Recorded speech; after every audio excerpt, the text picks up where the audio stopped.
Just a quick one with my Logi keyboard and mouse. This is about 3 or 4 years old and it is still absolutely brilliant. They are both powered by little batteries. The batteries have probably last about a year. And I use it every day. I work 5 days a week and this is my keyboard that I use 5 days a week. And the mouse, probably about a little bit less, probably about 10 months per battery. It has a little dongle. You pop it inside your laptop, your desktop. A very small little USB dongle.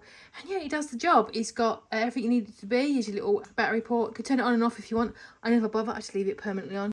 You got your keyboard. This one's a QWERTY one. You got all your buttons up there, which say they do work. It's all plug and play. And then you didn't have to do anything. Just plugged it into my laptop and it knew what to do. I like a numerical keypad because I do a lot of numericals. It worked for me having a numerical. Yeah, everything is absolutely wicked. I think it's a really good, basic, everyday. If you need to go to work, this does the job. It's never given me any grief. Absolutely fantastic. It's a really fab little set of keyboard and mouse.